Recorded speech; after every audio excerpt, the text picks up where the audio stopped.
Kisah ini berawal dari gajiku yang hanya 10 juta sebulan. Sementara semua orang di divisiku mengantongi puluhan juta, aku tetap bekerja diam-diam tanpa banyak mengeluh. Tepat 1 hari sebelum kontrakku habis, bagian HRD memanggilku untuk membahas perpanjangan. Aku tidak mengatakan sepatah kata pun, hanya meletakkan surat pengunduran diri di atas meja. Wajahnya seketika pucat pasi. Mari ikuti kisah selengkapnya. Tahun ini, aku menginjak usia 26 tahun. Usia di mana banyak pemuda mulai memiliki karier yang stabil, sedikit tabungan, dan mulai memikirkan pernikahan untuk pulang ke rumah setelah seharian bekerja. Sedangkan aku, kehidupanku setiap hari, hanya berkisar pada baris-baris kode yang rumit dan dingin, tumpukan dokumen, teknis yang tebal, dan suara kipas pendingin yang menderu kencang dari ruang server perusahaan. Aku bekerja di Departemen IT sebuah perusahaan teknologi berskala cukup besar di Jakarta. Departemen kami sering disebut oleh jajaran direksi sebagai jantung perusahaan, tempat yang memelihara seluruh sistem perangkat lunak, basis data, dan memastikan keamanan informasi untuk puluhan proyek besar dan kecil dari mitra strategis. Namun kenyataannya, di dalam jantung itu terdapat ketidakadilan yang kejam yang tidak akan pernah dipahami oleh orang luar. Setiap hari aku sudah berada di kantor sejak pukul 07.30 pagi, setengah jam lebih awal dari peraturan, untuk memeriksa status server setelah semalaman beroperasi. Saat aku mematikan layar dan menyandang ransel untuk pulang, jam biasanya sudah menunjukkan pukul 11 malam. Kantor saat itu sudah kosong, melompong, begitu sunyi sampai aku bisa mendengar jelas suara langkah kakiku sendiri. Satu-satunya lampu yang tersisa adalah dari meja kerjaku. Makan malamku sebagian besar adalah nasi bungkus yang dibeli terburu-buru di warung pinggir jalan, dimakan tepat di meja kerja, sementara mataku tak lepas dari baris-baris kode dengan peringatan error merah menyala di layar. Aku bukanlah orang gila kerja, yang melupakan diri sendiri atau tidak tahu cara menikmati hidup. Aku melakukannya karena beban kerja yang ditumpahkan ke kepalaku setiap hari terlalu besar.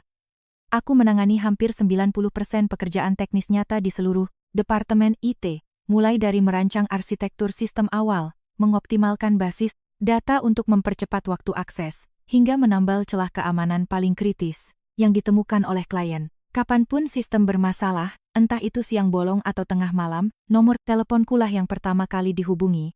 Orang yang melihat beban kerja raksasa, yang kupikul biasanya mengira aku adalah wakil manajer atau ahli senior dengan gaji dan bonus yang melimpah. Kenyataannya, setiap bulan perusahaan mentransfer ke rekeningku uang pas sebesar 10 juta. Uang 10 juta di kota semahal Jakarta ini, dikurangi biaya sewa kamar kos yang sempit, biaya hidup yang tinggi, dan sedikit uang yang kesisihkan untuk dikirim ke kampung halaman di Jawa Tengah untuk orang tua yang sudah sepuh, hampir tidak menyisakan apa-apa untukku. Gaji ini ditetapkan sejak 3 tahun lalu ketika aku baru saja lulus dan melangkah masuk ke perusahaan ini dengan gelar sarjana teknik informatika. Waktu itu, Bu Ratna, manajer HRD, memanggilku ke ruang tertutup dan menyodorkan kontrak pelatihan berdurasi 3 tahun. Di dalamnya tertulis jelas bahwa perusahaan akan mengeluarkan biaya untuk melatihku menjadi personel inti. Sebagai gantinya, aku harus berkomitmen mengabdi pada perusahaan selama 3 tahun penuh dengan gaji yang tidak berubah. Jika aku mengakhiri kontrak secara sepihak sebelum waktunya, aku harus mengganti seluruh biaya pelatihan fiktif itu dan menanggung denda pelanggaran kontrak yang angkanya mencapai 200 juta. Saat itu, karena hasrat untuk bersentuhan dengan teknologi inti dan bekerja dalam sistem besar di perusahaan ternama, aku menutup mata dan menandatanganinya. Aku sangat yakin bahwa perusahaan akan menyelenggarakan kursus intensif atau mendatangkan pakar industri untuk membimbingku.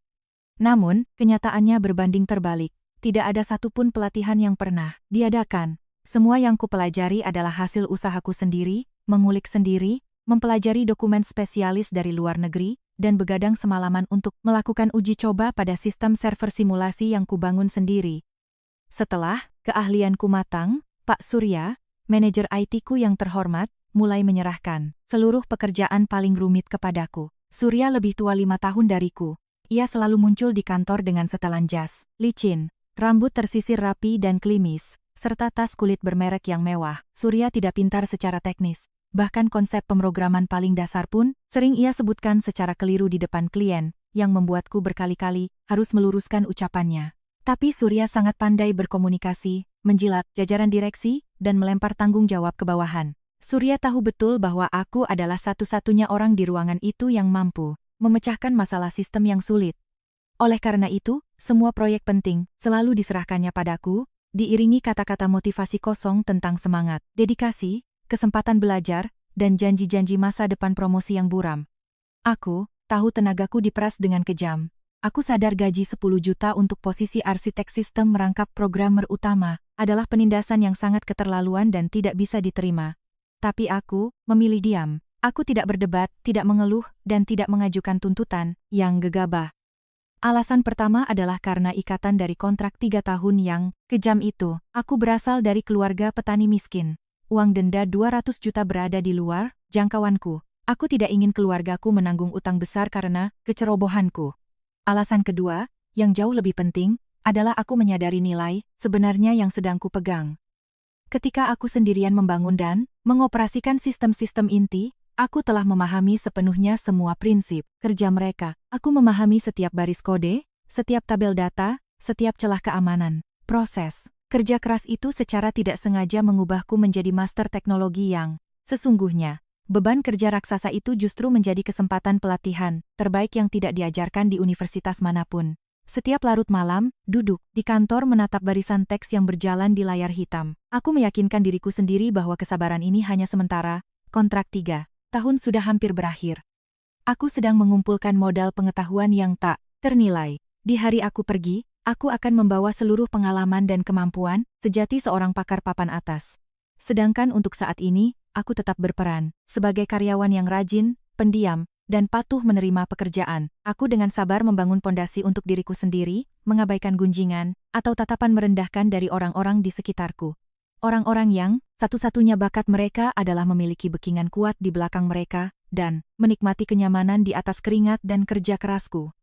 Sangat kontras dengan meja kerjaku yang selalu dipenuhi kertas, diagram sistem, dan cangkir kopi yang setengah diminum, adalah deretan meja yang terletak di tengah ruangan kantor. Tempat itu milik kelompok 4 orang yang dijuluki sebagai spesialis senior, Departemen IT.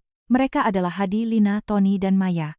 Berbeda denganku, setiap hari mereka datang ke kantor dengan pakaian bermerek mahal, membawa es, kopi susu kekinian dari kedai kopi mewah. Pukul 09.30 pagi, mereka baru melenggang masuk ke pintu kantor. Pukul 11.30, sudah saling memanggil untuk makan siang di restoran mewah dekat kantor. Sore harinya, tepat pukul 16.30 mereka sudah mengemasi barang, mematikan komputer, bersiap untuk pulang. Di Departemen IT, dan mungkin di seluruh perusahaan ini, semua orang tahu asal-usul kelompok ini. Hadi adalah keponakan kandung manajer Surya. Lina adalah sepupu Bu Ratna, wanita berkuasa di bagian HRD. Tony dan Maya juga, anak atau keponakan dari anggota Dewan Komisaris atau teman dekat jajaran direksi. Mereka dimasukkan ke Departemen IT dengan jabatan yang sangat mentereng, seperti pakar analisis data makro, koordinator proyek senior, dan pengendali kualitas sistem komprehensif. Tapi sebenarnya, pekerjaan sehari-hari mereka hanyalah duduk di depan layar, bermain media sosial, belanja online, berdiskusi tentang mobil keluaran terbaru, atau merencanakan liburan mahal. Hal yang paling membuatku marah bukanlah kemalasan yang dipertontonkan di depan mata setiap hari, melainkan gaji yang mereka terima. Dalam suatu kesempatan, saat aku membantu HRD memperbaiki kerusakan sistem perangkat lunak akuntansi pada akhir bulan, aku tanpa sengaja melihat daftar gaji gabungan departemen. Angka yang tertulis di sebelah nama Hadi, Lina, Tony, dan Maya semuanya berkisar di angka 40 juta per bulan, 4 kali lipat dari yang ku terima. Sementara kontribusi mereka terhadap beban kerja perusahaan hampir nol besar. Mereka tidak bisa membaca kode, tidak mengerti cara mengoperasikan server, bahkan untuk menginstal perangkat lunak dasar atau menyambungkan printer pun, mereka memanggilku untuk menyelesaikannya. Hadi, dengan keuntungannya sebagai keponakan manajer, selalu bersikap arogan dan memperlakukanku seperti asisten pribadinya. Pagi itu aku sedang pusing mencari letak kesalahan pada kode transaksi klien. Hadi berjalan menghampiri dengan es kopinya dan sembarangan melempar setumpuk dokumen tebal ke mejaku. Dengan nada memerintah, ia berkata, "Mas Budi, tolong cek format laporan ini ya. Om Surya minta sore ini harus diserahkan. Sedangkan, aku lagi sibuk analisis pasar jadi nggak ada waktu edit teksnya." Aku melirik, dokumen itu hanya laporan progres proyek biasa, pekerjaan yang bisa diselesaikan oleh anak magang dalam 30 menit. Aku menjawab Hadi dengan nada tenang, "Taruh saja di situ. Setelah bagian error sistem ini selesai, nanti kulihat." Hadi mengangkat bahu, dengan santai kembali ke tempat duduknya, membuka ponsel untuk menonton video lucu, dan sesekali tertawa terbahak-bahak tanpa sungkan di tengah ruangan. Di meja sebelah, Lina dan Maya sedang asyik membahas koleksi tas model terbaru dari merek fashion Prancis, menganalisis setiap jahitannya. Tony malah mengangkat kaki ke kursi, tertidur pula setelah semalaman begadang menonton sepak bola. Itulah pemandangan sehari-hari di departemen IT yang konon merupakan ujung tombak perusahaan. Manajer Surya sangat tahu kemampuan asli orang-orang ini, namun ia tidak pernah berani memberi mereka pekerjaan yang benar-benar sulit dan bersifat teknis. Sebaliknya, Surya selalu menciptakan kondisi agar nama mereka masuk dalam daftar susunan panitia proyek besar, sehingga melegalkan gaji 40 juta dan bonus akhir tahun yang gemuk. Semua pekerjaan teknis yang berat dan menuntut keahlian tinggi selalu didorong Surya kepadaku dengan alasan aku adalah orang yang teliti, bertanggung jawab, dan dapat diandalkan. Ketergantungan rekan-rekan bergaji tinggi itu padaku semakin lama semakin keterlaluan. Mereka tidak hanya meminta bantuan untuk urusan proyek, tapi juga menyuruhku melakukan hal-hal remeh seperti memperbaiki kertas printer yang tersangkut, menginstal ulang OS di laptop pribadi mereka, atau bahkan mengangkat galon air minum ke dispenser kantor. Setiap kali meminta tolong, mereka menggunakan nada sok berkuasa, setengah, meminta setengah memaksa. Mereka berasumsi bahwa karena aku digaji 10 juta, aku harus bekerja ekstra untuk mengkompensasi kekuranganku dalam status sosial dan koneksi orang dalam. Aku menahan diri atas semua suruhan itu. Aku tidak berdebat dengan mereka karena aku mengerti bahwa berdebat dengan orang-orang yang dilindungi oleh sistem kekerabatan di perusahaan ini adalah hal yang sia-sia dan membuang waktu. Satu-satunya hal yang kupedulikan adalah menyempurnakan kemampuan pemrogramanku, menguasai semua rahasia operasional sistem inti. Di mata mereka, aku hanyalah orang yang lugu, lemah, dan mudah ditindas. Mereka sering menjadikanku bahan ejekan di waktu senggang mereka yang tak berguna. Pernah suatu kali Lina sengaja berbicara keras-keras agar aku mendengarnya. Dengan jelas, ada orang udah kerja 3 tahun tapi masih aja ngetik-ngetik keyboard. Gaji 10 juta, dilihat-lihat sepanjang tahun bajunya cuma kemeja lusuh. Itu-itu aja. Nggak tahu kapan bisa angkat kepala di Jakarta ini. Kayaknya bakal jadi kuli IT seumur hidup deh. Hadi langsung menimpali. Mas Budi kita ini kan lugu, emang cocoknya kerja kasar sama mesin. Kalau keluar, sosialisasi malah plonga-plongo, entar ditipu orang lagi. Paling aman ya di sini, jadi tameng buat divisi kita. Aku mendengar jelas setiap kata sindiran itu. Tanganku yang sedang mengetik sedikit terhenti, lalu kembali meluncur cepat di atas keyboard. Aku membiarkan mereka tertawa puas dengan posisi dan gaji selangit mereka. Mereka sama sekali tidak tahu bahwa justru ketergantungan dan ketidakbergunaan, merekalah yang memberiku ruang untuk mengubah diriku menjadi inti sentral yang tak tergantikan dari seluruh sistem. Aku memegang kode sumber, kata sandi admin, dan seluruh aliran data paling krusial. Aku bukanlah tameng. Akulah yang memegang urat nadi teknis perusahaan ini. Dan, di hari aku pergi, cangkang kemewahan mereka akan terkoyak, menyingkap seluruh kebusukan di dalamnya. Di bulan ke-6 pada tahun ketigaku bekerja di perusahaan ini, sebuah berita mengejutkan menyebar ke seluruh departemen, mengacaukan suasana yang biasanya monoton. Perusahaan baru saja memenangkan tender proyek raksasa dari sebuah perusahaan teknologi multinasional. Konglomerat ini adalah klien VIP dengan kekuatan finansial dan pengaruh terbesar yang pernah didekati oleh perusahaan kami. Pak Darmawan, Direktur Utama perusahaan, secara langsung mengumpulkan semua personel, kunci dari tingkat manajer ke atas dan para ahli spesialis untuk menjelaskan pentingnya proyek ini. Di ruang rapat besar yang sangat formal, Pak Darmawan berdiri di mimbar dan menekankan dengan nada yang sangat serius. Proyek kali ini menentukan hidup matinya perusahaan kita di tengah kondisi ekonomi yang sulit saat ini. Jika diselesaikan dengan baik, kita tidak hanya akan menerima pembayaran fantastis yang cukup untuk menjamin bonus akhir tahun 3 kali lipat bagi seluruh karyawan, tetapi juga membuka peluang menjadi mitra strategis jangka panjang konglomerat ini. Sebaliknya, jika gagal, perusahaan akan menghadapi risiko denda penalti yang luar biasa besar, reputasi hancur, dan bahkan kebangkrutan. Saya meminta semua departemen, khususnya Departemen IT, untuk mengerahkan seluruh kemampuannya untuk proyek ini. Kita tidak boleh membuat kesalahan sekecil apapun. Manajer Surya segera berdiri, menepuk dada dan berjanji dengan lantang di depan seluruh perusahaan. Lapor Pak Direktur, Departemen IT kami telah menyiapkan tim paling elit. Kami berkomitmen untuk membangun sistem sempurna yang memenuhi standar paling ketat dari klien tepat waktu. Bapak tenang saja menyerahkan tanggung jawab ini kepada saya mempertaruhkan kehormatan saya untuk menjamin tenggat waktunya. Pak Darmawan tampak sangat puas dengan sikap percaya diri Surya. Rapat diakhiri dengan tepuk tangan meriah.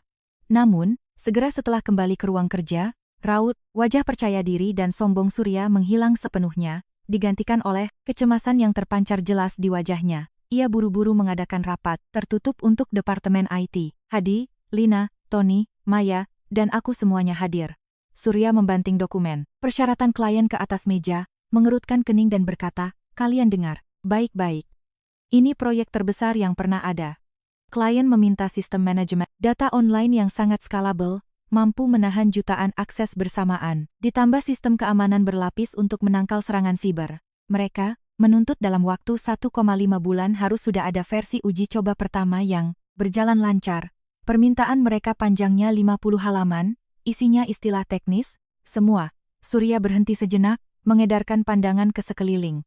Hadi, Lina, Tony, dan Maya serempak menundukkan kepala ke buku catatan mereka, menghindari tatapan sang manajer. Tak satu pun dari mereka yang mampu memahami istilah-istilah teknis mendalam yang tertulis di lembar persyaratan, apalagi merancang dan membangun sistem sebesar itu. Ruangan itu tenggelam dalam keheningan yang menyesakan. Akhirnya, pandangan Surya tertuju padaku. Ia mengubah nadanya menjadi lembut dan memotivasi, persis seperti yang selalu ia lakukan setiap kali ingin melemparkan pekerjaan. "Budi, kamu adalah orang dengan keahlian teknis paling kuat di divisi kita. Bapak serahkan seluruh tanggung jawab merancang arsitektur sistem, menulis kode inti, dan mengatur basis data kepadamu. Kamu kerja keras sedikit ya untuk periode ini. Setelah proyek besar ini selesai, Bapak sendiri yang akan mengusulkan ke jajaran direksi untuk memberimu bonus besar, dijamin kamu nggak akan rugi." Aku menatap Surya dan menjawab dengan tenang. Beban kerja ini setara dengan pekerjaan satu tim programmer selama 3 bulan, dan saya harus mengerjakannya sendirian dalam 1,5 bulan. Saya butuh bantuan dari semuanya. Surya langsung mengangguk, melambaikan tangan dan membagi tugas dengan rapi.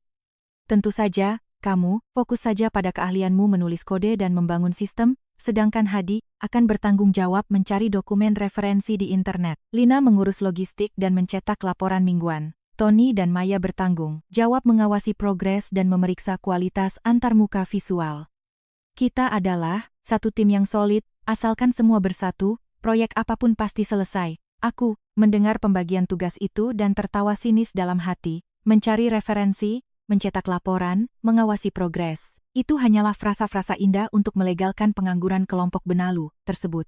Pada kenyataannya, seluruh beban hidup dan mati proyek ini akan menindih pundakku. 1 orang bergaji 10 juta, 4 orang bergaji 40 juta. Itu akan terus duduk minum kopi susu, berselancar di internet, dan sesekali menengok ke layarku sekadar basa-basi bertanya. Meski begitu, aku tidak menolak. Proyek ini bagiku adalah teka-teki matematika yang sangat menarik. Tuntutan ketat dari klien VIP ini adalah tantangan yang selalu ingin kutaklukkan sendiri untuk meningkatkan kemampuanku. Aku setuju menerima pekerjaan itu. Sejak hari itu, aku memasuki hari-hari kerja di mana aku lupa makan dan lupa tidur. Pada siang hari, aku meneliti aliran data dengan cermat, menggambar diagram, struktur yang detail, dan mempertimbangkan setiap solusi penyimpanan. Malam hari, saat semua orang di divisi sudah pulang, aku tinggal sendirian, membungkuk, mengetik baris demi baris kode, membangun fondasi yang kokoh untuk sistem raksasa tersebut. Selama proses itu, aku sengaja menggunakan logika pemrograman yang sangat rumit dan mendalam yang telah kuriset sendiri selama 3 tahun. Terakhir, ini tidak sama dengan standar umum yang diajarkan di sekolah atau dibagikan secara gratis di internet. Aku membangun sistem enkripsi keamanan berlapis, saling terkait erat satu sama lain, melalui algoritma yang hanya bisa dipecahkan dan diedit oleh otakku sendiri. Aku melakukan ini bukan untuk mempersulit orang lain, melainkan karena ini adalah cara paling optimal untuk menjamin keamanan mutlak bagi data klien yang sangat besar. Pada saat yang sama, aku diam-diam menciptakan posisi monopoli mutlak untuk diriku sendiri dalam proyek ini. Setiap pagi saat laporan progres, aku hanya menyajikan hasil permukaan agar didengar oleh Surya dan kelompok Hadi. Mereka mengangguk pura-pura paham, mencatat beberapa baris omong kosong di buku, lalu buru-buru mengajak satu sama lain pergi sarapan.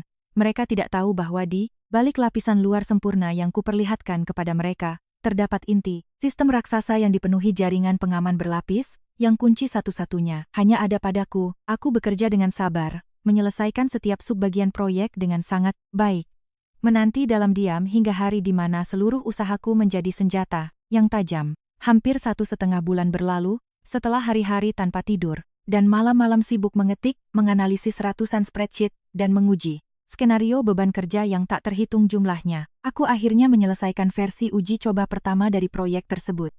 Sistem beroperasi dengan mulus, jauh melampaui ekspektasi awal dalam hal kecepatan, pemrosesan data, dan daya tahan beban. Malam itu, saat menekan tombol untuk menyimpan seluruh kode sumber ke server internal, aku bersandar di kursi, merasakan otot-ototku pegal linu, mataku buram karena terlalu lama menatap layar, tapi di dalam hati penuh dengan perasaan pencapaian layaknya seorang pengrajin yang baru saja merampungkan sebuah karya seni. Keesokan paginya, aku mempresentasikan seluruh hasil versi uji coba kepada Surya dan anggota divisi. Aku menjelaskan dengan jelas tentang aliran data, bagaimana sistem PIDA secara otomatis mengenali dan memblokir serangan siber, serta antarmuka, admin yang intuitif untuk memudahkan pengguna. Hadi, Lina, Tony, dan Maya menatap layar dengan ekspresi linglung. Mereka terus mengangguk, tetapi mata mereka yang kosong dengan jelas menunjukkan bahwa mereka tidak memahami satu kata pun tentang grafik dan algoritma yang sedang kupresentasikan. Surya berbeda, matanya berbinar penuh ambisi. Ia menatap lekat sistem yang berjalan lancar itu dan terus bertepuk tangan memuji. Bagus sekali Budi, kerjamu luar biasa. Sistem ini pasti akan membuat klien VIP kita sangat puas. Cepat kemas semua dokumen presentasi, file uji coba, dan kirimkan ke komputer. Bapak, sore ini Bapak akan melaporkannya langsung ke Pak Darmawan untuk persiapan rapat dengan mitra besok. Aku menuruti kata-kata Surya, mengirimkan seluruh dokumen yang telah kususun rapi kepadanya. Di dalam dokumen itu, pada halaman sampul dan daftar kontributor, aku menuliskan namaku dengan jelas, sebagai arsitek sistem merangkap programmer utama, sedangkan anggota lainnya hanya berstatus sebagai pendukung proyek. Di awal sore, Surya dengan membawa laptopnya berjalan penuh semangat ke ruang direktur di lantai 8. Aku tetap duduk di mejaku, memeriksa ulang beberapa detail kecil untuk memastikan besok tidak akan ada error konyol saat sistem dijalankan di depan klien. Sekitar 2 jam kemudian, Surya kembali ke departemen IT, wajahnya berseri-seri, langkahnya penuh kesombongan. Ia diikuti oleh Bu Ratna, manajer HRD. Bu Ratna masuk ke ruangan dan bertepuk tangan mencari perhatian. Selamat untuk Departemen IT, Pak Darmawan baru saja melihat laporan uji coba dari Pak Surya dan sangat puas.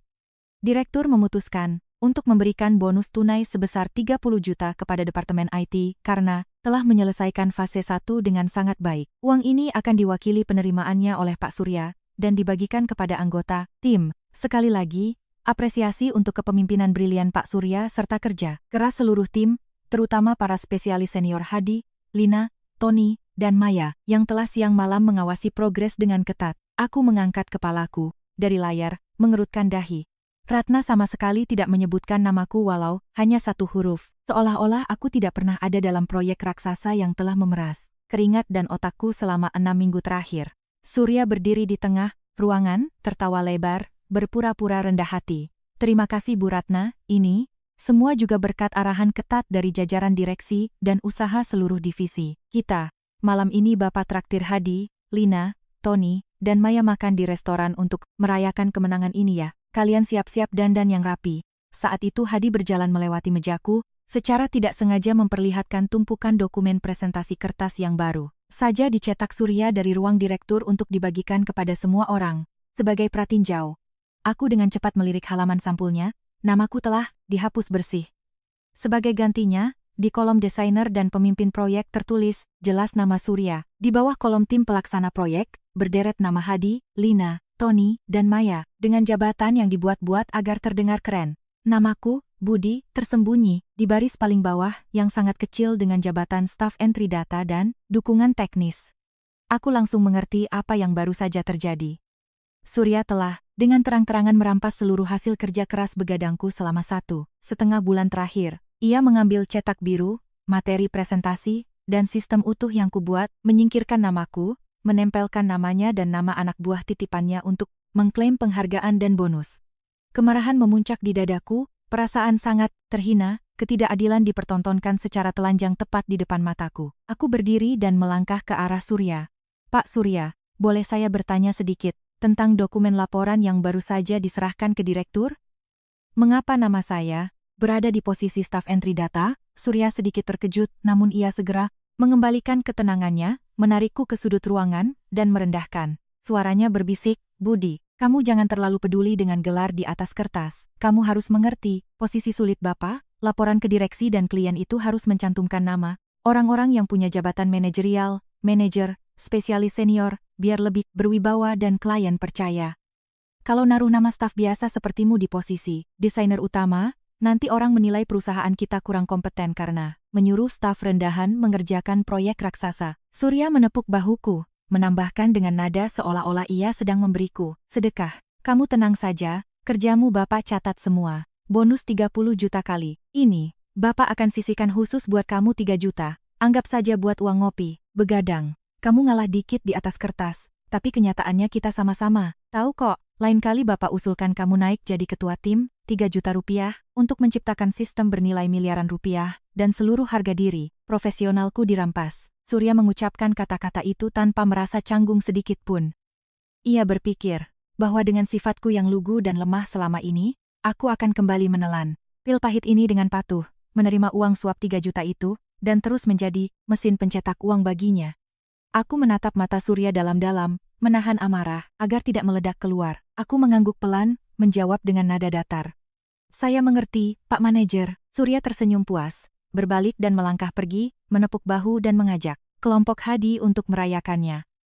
Mereka tertawa riuh, melangkah keluar pintu, meninggalkanku sendirian berdiri di tengah ruang kantor yang mendadak sunyi. Surya tidak tahu bahwa anggukanku bukanlah tanda penyerahan diri, melainkan konfirmasi atas keputusan akhirku. Kontrak 3 tahunku tinggal kurang dari 2 minggu lagi sebelum berakhir.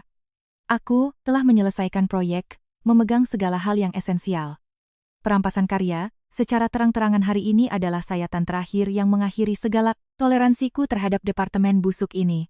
Aku kembali ke meja kerjaku, membuka sistem, dan mulai mengenkripsi lapisan paling dalam dari basis data dengan serangkaian kata sandi rumit yang kuciptakan sendiri. Mulai detik ini, kunci operasional proyek penentu nasib perusahaan sepenuhnya berada di tanganku. Insiden pencurian karya oleh Surya yang dilaporkan ke direktur tidak sedikit pun mengganggu ritme kerjaku sehari-hari.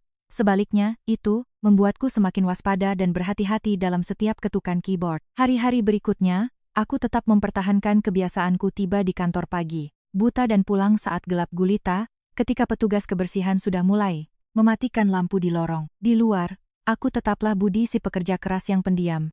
Seseorang yang tampaknya telah menerima nasib sebagai pekerja bergaji rendah yang ditindas. Namun di dalam dunia digital, di tempat yang tak bisa disentuh oleh siapapun di perusahaan ini, aku membangun benteng kokoh dengan tanganku sendiri, firewall, yang tak tertembus di mana tak seorang pun memiliki hak untuk masuk tanpa izinku. Banyak orang akan bertanya-tanya, mengapa aku tahan sampai pada tahap ini, mengapa aku tidak membuang semuanya, mencetak bukti dan melaporkan Surya langsung ke jajaran direksi, atau melempar surat pengunduran diri langsung ke wajah Ratna saat itu juga untuk menuntut keadilan. Jawabannya terletak pada kontrak kerja 3 tahun yang tanpa sengaja kutandatangani saat baru lulus. Kontrak itu memiliki klausul yang sangat ketat yang dirancang oleh pengacara paling ahli di perusahaan. Klausul itu secara tegas menyatakan bahwa jika aku menghentikan kontrak sebelum waktunya meskipun hanya kurang 1 hari, aku harus mengembalikan seluruh biaya pelatihan fiktif yang dikarang perusahaan, ditambah denda pelanggaran, yang totalnya mencapai 200 juta. Perusahaan ini sangat mahir menggunakan celah hukum untuk memaksa, bahkan menuntut karyawan ke pengadilan untuk meminta ganti rugi jika mereka tidak mematuhi aturan. 200 juta adalah angka raksasa bagi orang yang berasal dari keluarga petani murni sepertiku. Orang tuaku bekerja keras sepanjang tahun di sepetak sawah kecil di kampung halaman, mengumpulkan setiap sen untuk dikirimkan kepadaku di Jakarta agar aku bisa kuliah. Selama bertahun-tahun kuliah, aku tidak bisa membawa tumpukan utang raksasa untuk dibebankan ke pundak 2 orang tua yang sudah rentah hanya karena emosi sesaat. Aku lebih memilih menggigit bibir menahan penindasan Surya dan penghinaan rekan-rekanku selama beberapa bulan lagi, daripada terjerat kasus, hukum atau sengketa aset dengan perusahaan besar yang berkuasa. Kesabaranku sepenuhnya adalah langkah catur yang telah diperhitungkan dengan matang, mengukur setiap risiko, bukan sifat bawaan yang pengecut seperti yang mereka kira.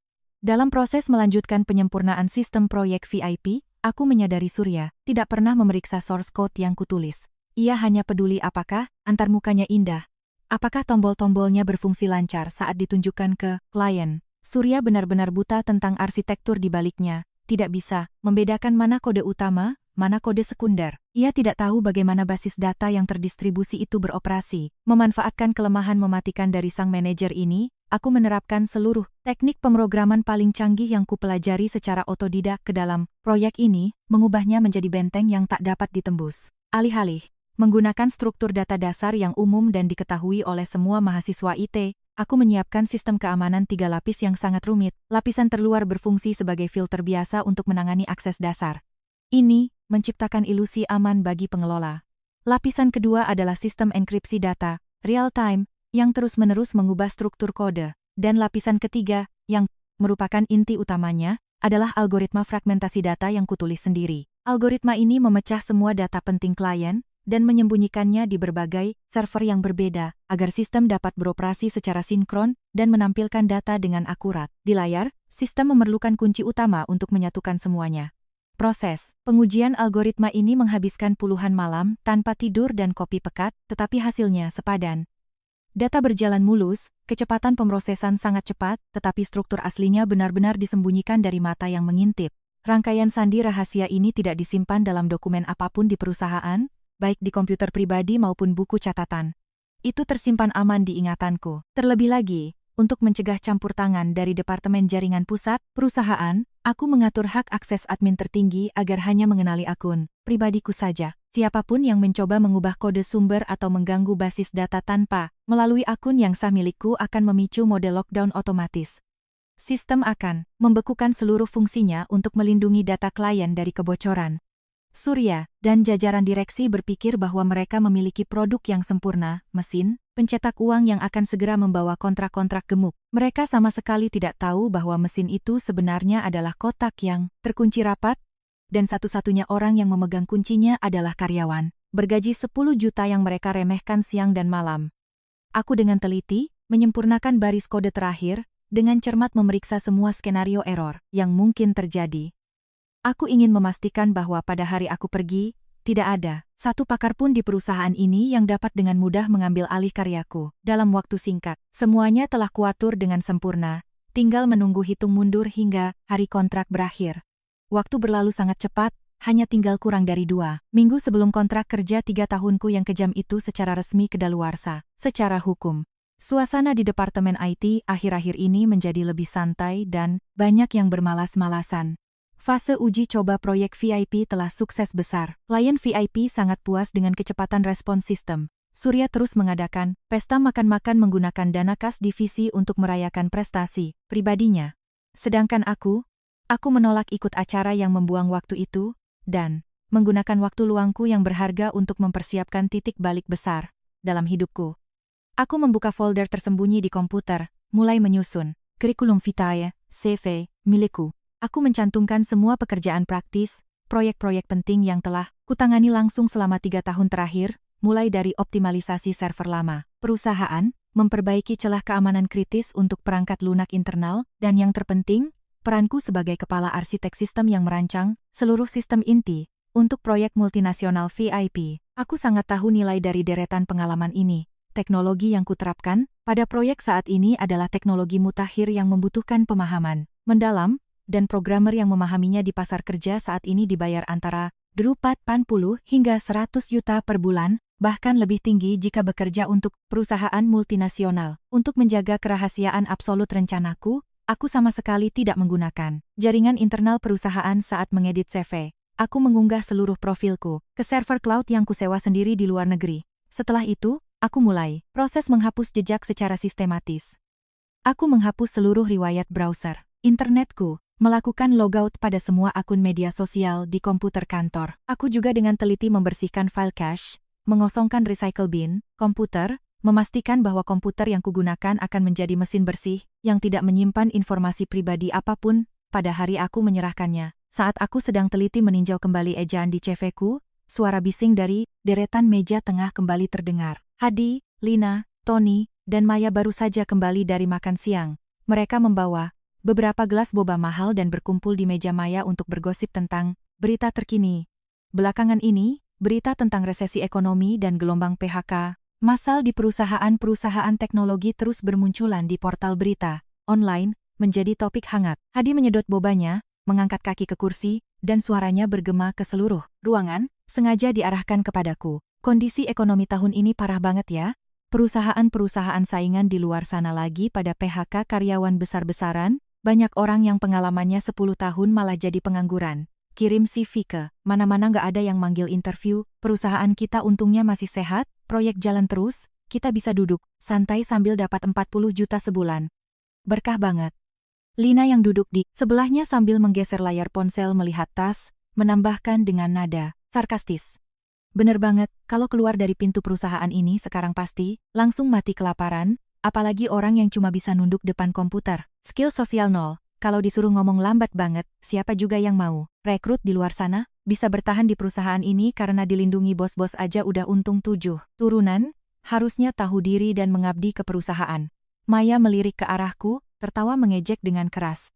Mbak Lina bener banget, kayak Mas Budi kita ini, sepanjang tahun temenan sama layar komputer sama kacamata tebal, kalau disuruh, ikut minum-minum entertain klien mukanya pasti melongo. Gimana mau saingan di luar sana? Apalagi anak-anak muda sekarang pintar-pintar dan jago bahasa Inggris. Mending pasrah aja di sini, walau gajinya 10 juta tapi kerjaan stabil, plus bisa kerja bareng tim. Spesialis senior kayak kita yang siap bimbing dia, udah paling enak itu. Semua orang di kelompok itu tertawa terbahak-bahak mendengar ejekan Maya.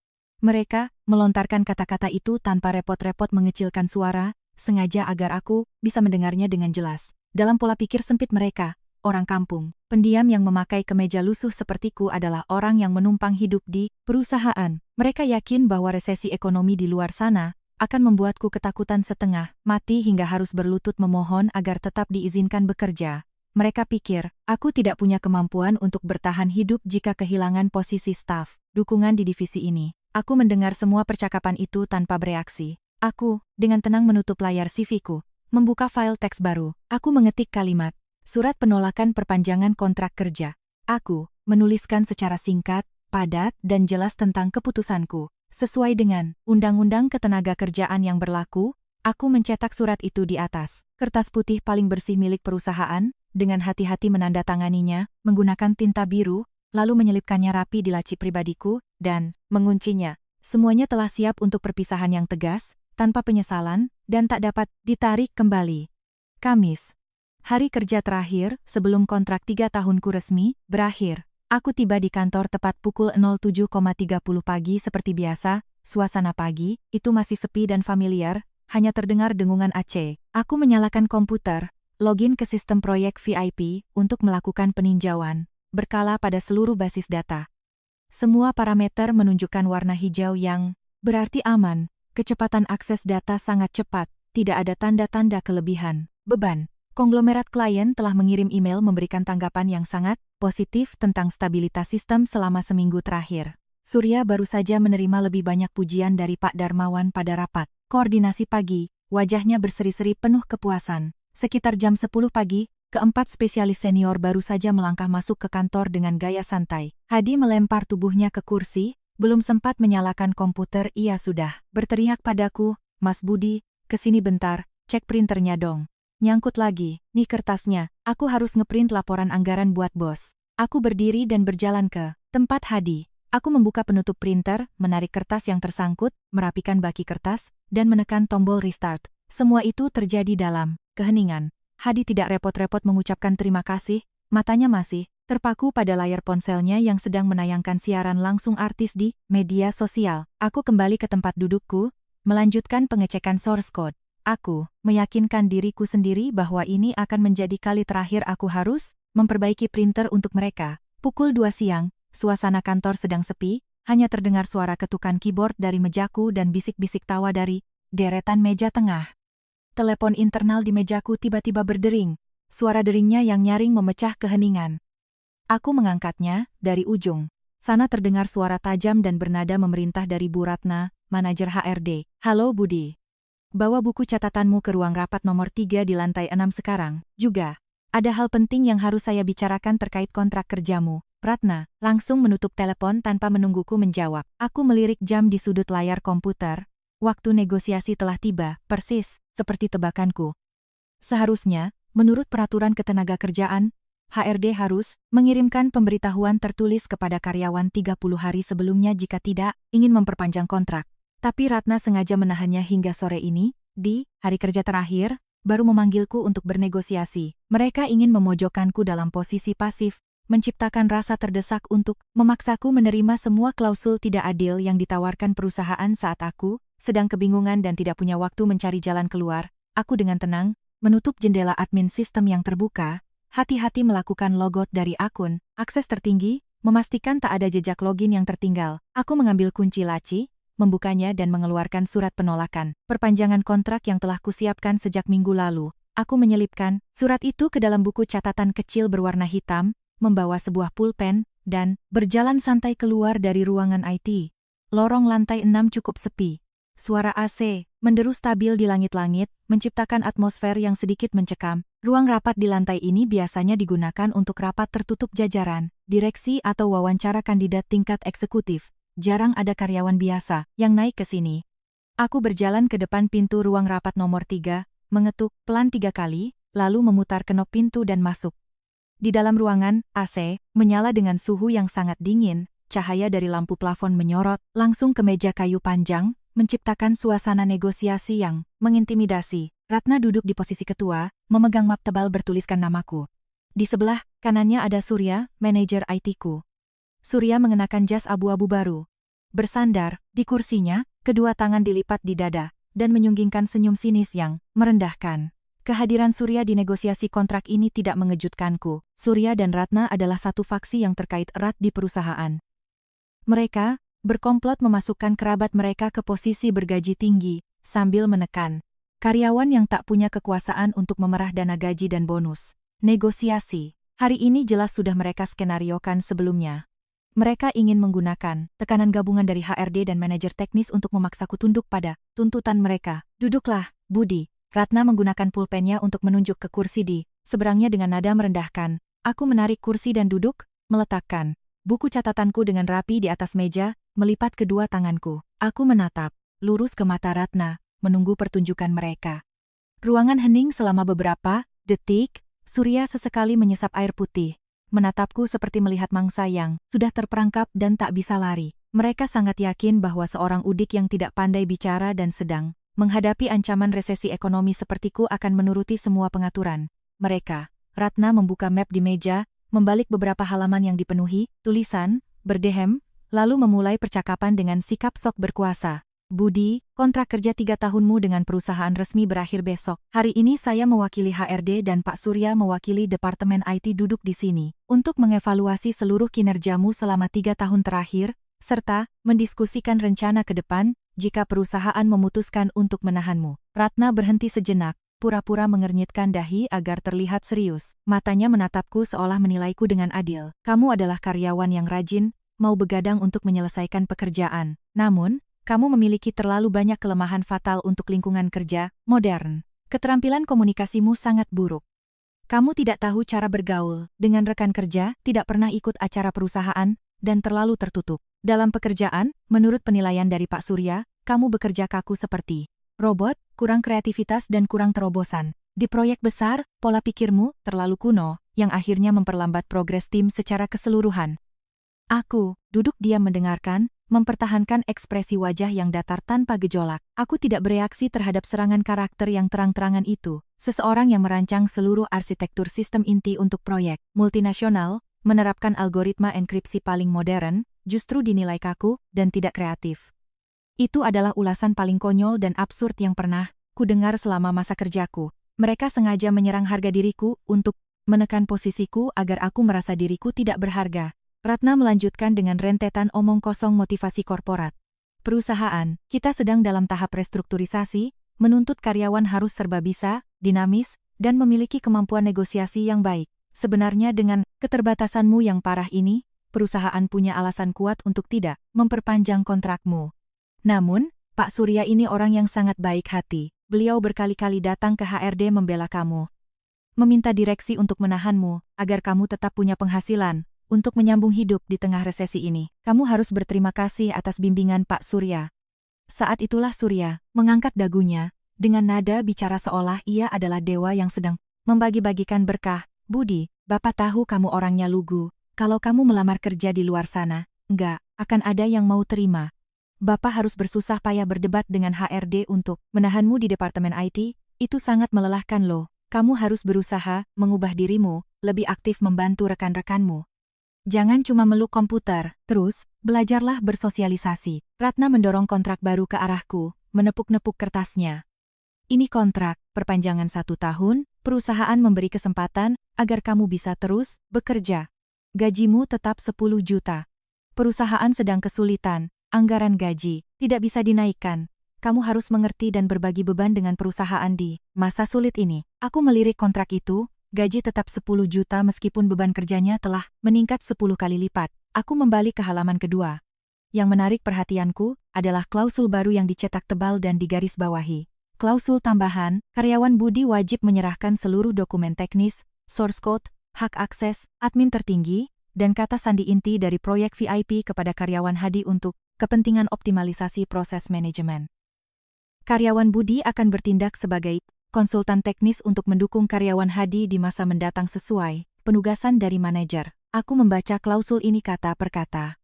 Tujuan sebenarnya dari negosiasi ini langsung terlihat jelas. Mereka menyadari bahwa proyek VIP ini terlalu besar dan penting bagi kelangsungan hidup perusahaan. Surya tahu bahwa jika aku dibiarkan sendirian memegang seluruh sistem inti, posisinya sebagai manajer akan terancam. Karena ia sendiri buta teknis, ia ingin merampas kendali sistem itu sepenuhnya, menyerahkannya kepada keponakan kandungnya, Hadi, untuk melegalkan jasanya, dan mengubah Hadi menjadi pemilik proyek di atas kertas agar bisa mendapatkan bonus besar. Setelah mendapatkan semua kunci sistem itu, dengan gaji tetap 10 juta, mereka akan mengubahku menjadi tukang ketik biasa, yang bisa diperas tenaganya kapan saja atau dipecat, kapanpun saat aku tidak lagi punya nilai guna. Ratna mengetukkan pulpennya ke meja, mendesak, sudah baca baik-baik, kalau tidak ada pertanyaan, langsung tanda tangan di pojok bawah. Setelah selesai, kembali ke meja, dan siap-siap kemas dokumen untuk diserahkan ke Hadi sore ini. Juga, proyek sedang dalam tahap kritis, kami tidak bisa membiarkan karyawan dengan soft skill rendah mengelola seluruh sistem inti, risikonya terlalu besar. Surya menambahkan ancaman. Di luar sana orang-orang lagi antre cari kerja. Kamu masih punya tempat duduk enak, nggak kehujanan, nggak kepanasan, itu udah bersyukur banget. Cepat tanda tangan dan kembali bekerja, Bapak tidak punya banyak waktu berdebat di sini.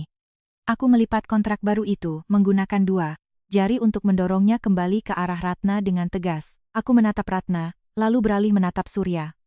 Wajah mereka yang tadinya penuh kemenangan berubah sedikit terkejut melihat perlawananku yang tak terduga. Aku membuka buku catatan hitamku, mengeluarkan selembar kertas A4 yang dicetak, sangat rapi dan mulus. Aku meletakkan kertas itu tepat di tengah meja, di hadapan kedua manajer senior yang sedang menyilangkan kaki dengan angku itu. Apa ini? Ratna mengerutkan kening sambil meraih kertas itu. Itu adalah keputusan akhir saya, jawabku singkat, dengan nada suara yang sangat tenang dan jelas, tanpa sedikit pun keraguan atau ketakutan seperti yang mereka harapkan. Ratna mengambil kertas itu, matanya yang tajam menyapu cepat judul yang dicetak, tebal. Raut wajahnya seketika berubah dari arogan menjadi sangat terkejut. Matanya terbelalak seakan tak percaya dengan apa yang dibacanya. Ia membanting kertas itu ke meja dan menatap lurus ke arahku dengan pandangan sulit diartikan. Surya, yang melihat sikap aneh Ratna, langsung mencondongkan tubuhnya untuk mengambil dan membaca surat itu. Wajahnya seketika menggelap, otot wajahnya berkedut. Suasana di dalam ruang rapat tiba-tiba menjadi sangat tegang. Aku tetap duduk, diam di tempatku, punggung tegak, tenang, mengamati perubahan ekspresi di wajah 2 orang yang mencoba memanipulasiku. Ratna menggebrak meja kayu itu, meninggikan suaranya, menghancurkan ketenangan palsu yang ia perlihatkan. Sebelumnya, Budi, apa-apaan ini? Surat penolakan perpanjangan kontrak? Kamu gila? Apa, kamu tahu berapa banyak lulusan IT yang menganggur di luar sana yang memohon untuk mendapatkan posisi sepertimu? Perusahaan sudah berbesar hati menahanmu dan memberi kesempatan bekerja. Malah kamu berani main-main memeras perusahaan untuk minta naik gaji ya? Kamu pikir perusahaan ini nggak bisa jalan tanpa kamu? Surya langsung ikut-ikutan menunjuk tepat ke wajahku, suaranya penuh dengan kemarahan dan ancaman terang-terangan. Budi, jangan sok jual mahal. Kamu pikir, kamu hebat sampai berani memberi syarat pada perusahaan. Laporan evaluasi, kerjamu ada di tangan saya. Saya tinggal menulis 1 kalimat penilaian buruk di CV-mu. Kamu mau bawa CV-mu keliling Jakarta pun, nggak akan ada satupun perusahaan yang berani terima kamu. Kalau masih tahu diri, tarik kembali surat ini, tanda tangan kontrak perpanjangannya sekarang, dan kembali kerja. Jangan sampai saya harus bicara kasar. Aku tersenyum santai sambil merapikan buku catatan hitamku. Aku menatap langsung ke mata Surya, berbicara perlahan dan mengartikulasikan setiap kata agar mereka mendengarnya dengan saksama. Bu Ratna, Pak Surya, kalian berdua tampaknya salah paham pada suatu hal mendasar. Saya datang ke sini hari ini bukan untuk bernegosiasi minta naik gaji, bukan juga untuk memeras atau menundukkan kepala menerima sedekah perusahaan. Kertas yang baru saya letakkan di meja bukanlah draft tuntutan, itu adalah pemberitahuan penolakan perpanjangan kontrak kerja yang sesuai dengan prosedur hukum. Besok, tepat tanggal 18, kontrak perjanjian kerja waktu tertentu, PKWT, 3 tahun saya resmi berakhir, dan saya memutuskan untuk menghentikan semua pekerjaan saya di sini. Ratna buru-buru membalik map berkasku, menunjuk ke sebuah halaman yang penuh dengan klausul. Jangan main-main dengan hukum. Kontrak dengan jelas menyatakan, karyawan yang ingin resign harus memberi pemberitahuan 30 hari sebelumnya. 1 month notice. Kamu kasih surat hari ini dan besok mau langsung berhenti? Perusahaan berhak menuntutmu ke pengadilan karena pemutusan kontrak sepihak dan memaksamu membayar denda pelatihan. 200 juta. Dari mana kamu mau bayar? Aku menggelengkan kepala, menjelaskan ulang peraturan perundang-undangan kepada manajer HRD itu dengan sikap paling sopan. Bu Ratna, Anda sudah bertahun-tahun jadi HRD, sebaiknya baca lagi UU Ketenagakerjaan. Aturan 1 month notice itu hanya berlaku untuk karyawan yang memutuskan kontrak sebelum waktunya berakhir secara sepihak. Sedangkan kasus saya, ini kontrak PKWT berdurasi 3 tahun. Besok adalah hari terakhir kontrak itu berlaku. Saya punya hak penuh untuk memberitahu bahwa saya menolak perpanjangan dan pergi begitu waktunya habis tanpa melanggar pasal apa pun. Biaya pelatihan fiktif 200 juta yang perusahaan Karang itu mulai besok sudah tidak punya kekuatan hukum lagi untuk mengikat saya. Ratna terdiam kaku. Ia tak menyangka staf teknis rendahan yang kerjanya hanya menatap layar komputer ini ternyata sangat memahami hukum ketenagakerjaan. Semua trik hukum yang biasa ia gunakan untuk menakuti karyawan menjadi tak berguna. Rasa percaya diri Ratna hilang, digantikan kepanikan luar biasa. Ia melirik Surya seolah meminta bantuan. Melihat Ratna kebingungan, Surya langsung mengubah taktiknya menyerang sisi moral dan etika profesi. Kamu benar-benar tidak tahu diuntung. Perusahaan menampungmu sejak baru lulus. Saat kamu belum tahu apa-apa, memberi kesempatan, belajar. Sekarang saat proyek VIP memasuki tahap genting, kamu malah cuci tangan, dan lari. Di mana rasa tanggung jawabmu pada tim? Terus sistem server itu siapa yang mau mengurusnya? Aku membalas tanpa memberi Surya kesempatan untuk mendominasi. Pak Surya, saya rasa Anda keliru membedakan konsep menampung dan memeras. 3 tahun ini, saya menanggung 90% beban kerja di Departemen IT, dibayar dengan gaji 10 juta. Proyek VIP yang Anda bicarakan itu, seluruh arsitektur intinya dari source, code hingga keamanan, dibangun murni dari kerja kerasku begadang selama 1,5 bulan. Sedangkan Anda membawa hasil kerjaku untuk laporan, menghapus namaku dari daftar desainer utama, mencantumkan nama Anda dan kerabat Anda demi bonus 30 juta. Itulah yang namanya tidak tahu diuntung. Wajah Surya memerah padam, ia melirik gugup ke arah Ratna. Aku tidak berhenti. Terus membongkar konspirasi mereka. Soal tanggung jawab penyerahan tugas tadi, Bu Ratna baru saja membacakan laporan evaluasiku. Anda bilang aku bekerja kaku, tidak kreatif, dan punya pola pikir kuno. Lalu kenapa perusahaan memaksa staf tidak kompeten seperti saya ini untuk menyerahkan keamanan sistem inti proyek bernilai miliaran rupiah kepada karyawan Hadi kan si jenius teknologi yang digaji 40 juta per bulan? Saya yakin Hadi pasti bisa mengurus sendiri sistem bobrok buatanku itu tanpa perlu dokumen panduan dariku. Argumen telahku menghancurkan segala upaya manipulasi dari Ratna dan Surya. Mereka duduk diam tanpa bisa menemukan kata-kata untuk membantah. Cangkang otoritas mereka telah dikuliti. Habis-habisan, aku mendorong kursiku hingga merapat ke meja, berdiri tegak. Kontrakku dihitung selesai setelah jam kerja sore ini berakhir. Aku sudah menyelesaikan seluruh tanggung jawabku. Mulai besok, aku bukan lagi karyawan perusahaan ini. Permisi. Setelah berkata demikian, aku memutar badan dan berjalan lurus menuju pintu. Di belakangku, Surya mulai berteriak marah, mencoba menyelamatkan sisa-sisa wibawanya dengan ancaman kosong. Berhenti di sana. Kalau kamu melangkah keluar dari pintu itu, jangan pernah kembali lagi. Saya beri waktu 3 hari, tepat 3 hari lagi kamu harus membawa CV-mu ke sini, berlutut memohon padaku untuk menerimamu kembali. Ingat, kata-kataku. Aku tidak menoleh sedikit pun. memutar gagang pintu, dan berjalan ke lorong, meninggalkan amukan tak berdaya Surya yang menggema di dalam ruang rapat tertutup itu. Perasaan lega yang luar biasa menjalar ke seluruh tubuhku. Belenggu 3 tahun ini, akhirnya terlepas sepenuhnya. Aku berjalan santai di koridor panjang menuju ruang kerjaku. Detak jantungku stabil, pikiranku sangat damai, kebalikan dari kepanikan dan kemarahan yang baru saja kutinggalkan di balik pintu ruang rapat. Nomor 3. Sesampainya di Departemen IT, suasana masih bising dan tidak profesional seperti biasa. Deretan meja tengah dipenuhi suara tawa dan obrolan. Hadi sedang menceritakan sebuah lelucon tentang karyawan divisi pemasaran. Maya dan Lina bertepuk tangan heboh mendengarnya, sedangkan Tony sedang asyik bermain game online di komputernya. Aku berjalan lurus ke mejaku. Aku membuka ransel dan mulai memasukkan buku-buku pemrograman tingkat lanjut yang kubeli dengan uang sakuku sendiri. Selanjutnya, aku mencabut kabel keyboard, mekanik dan mouse pribadiku, menggulung kabelnya dengan rapi, dan meletakkannya ke dalam ransel. Terakhir, aku mengambil cangkir keramik, kesayanganku satu-satunya barang yang menemaniku selama 3 tahun begadang di perusahaan ini, membawanya ke wastafel untuk dicuci bersih, lalu menyimpannya dalam kantong kertas. Proses membereskan mejaku berlangsung cukup cepat dan tegas, tidak ada rasa rindu atau penyesalan terhadap aset perusahaan manapun. Suara dari arahku menarik perhatian kelompok Hadi. Hadi meletakkan ponselnya, membawa es kopinya, dan berjalan menghampiriku. Ia bersandar di partisi mejaku, menyeringai, dan bertanya dengan nada sarkastis yang biasa ia pakai. Wah, Mas Budi lagi ngambek nih ceritanya, habis dimarahi Pak Surya di HRD, langsung baper beresin barang mau resign? Sifat kekanak-kanakan gini kapan? Majunya, jadi cowok itu harus tahan banting kalau dimarahi bos. Lina yang duduk, agak jauh juga tertawa dan ikut campur dalam ejekan itu.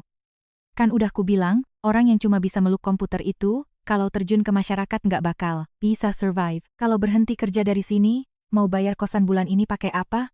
Pasti cuma ancaman doang biar minta tambah gaji beberapa juta kan? Trik pura-pura resign. Biar ditahan ini Pak Surya udah hafal banget, nggak mempan Mas Budi. Mending, nyerah aja deh.